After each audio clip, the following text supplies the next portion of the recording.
আজকে আমি এতিম হয়ে গেছি। সবারই সন্তান আছে, যার বাপ থাকে না, তার কেউ থাকে না, তারা এতিম হয়ে যায়। তুমি যদি কারো ছেলেকে এতিম বানায় থাকো, তোমার ছেলেকে আল্লাহ এতিম বানায় রাস্তায় ভিক্ষা করায় ছাড়বেন।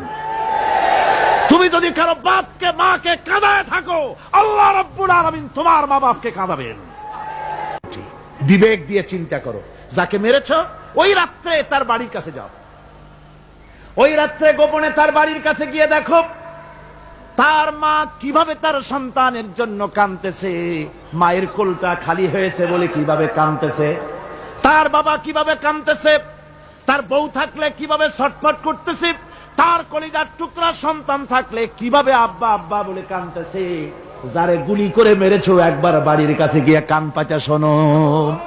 মনে রাখো যুবক, সন্ত্রাসীরা শুনে রাখো, অস্ত্র দিয়া মানুষকে যারা মেরেছো, আল্লাহর কসম করে বলি যেভাবে মেরেছো ওইভাবে তোমাকেও নিহত হতে হবে, কোনো সন্দেহ নাই। বাড়িতে গিয়ে ডায়েরিতে লিখে রাখো আমার কথা।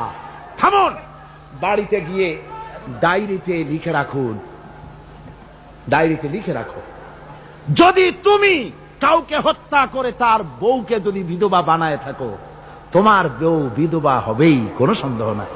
তুমি যদি কারো ছেলেকে এতিম বানায় থাকো, তোমার ছেলেকে আল্লাহ এতিম বানায় রাস্তায় ভিক্ষা করায় ছাড়বেন। তুমি যদি কারো বাপকে মাকে কাঁদায় থাকো, আল্লাহ রাব্বুল আলামিন তোমার মা বাপকে কাঁদাবেন। তুমি যদি বেয়নটের খোঁচা দিয়া, ড্যাগারের খোঁচা দিয়া একটা মানুষকে যদি বুক ফেলে থাকো, তোমার বুকটা ঝাঁঝরা করে দেওয়ার মতো অস্ত্র আল্লাহ তৈরি করে রেখেছে। বিশ্বাস করো, বিশ্বাস করো। অননুমোদিত অস্ত্র থানায় জমা দিয়ে দাও, মসজিদে ঢোকো, নামাজ পড়ো, চরিত্রবান হয়ে যাও। তোমাদের প্রতি আমার উদাত্ত দাওয়াত, আমার বুক ভরা দরদ। তোমাদের বিরুদ্ধে আমাদের কোনো বিদ্বেষ নাই, হিংসা নাই, আছে কলিজা বড় দরদ। দেখতে পাচ্ছি জাহান্নামের দিকে যাচ্ছ, এ পথটা কোন দিকের পথ? জোরে বলেন, কোথার পথ? ওই নেতাদের পিছনে আর চলো না, তওবা করো।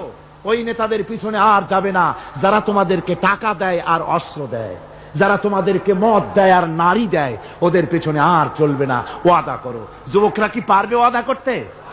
ওই সব নেতাদের পিছনে জীবনে আর যাবে না, ওয়াদা করতে পারো? হাত উঁচু করে দেখাও যুবকেরা।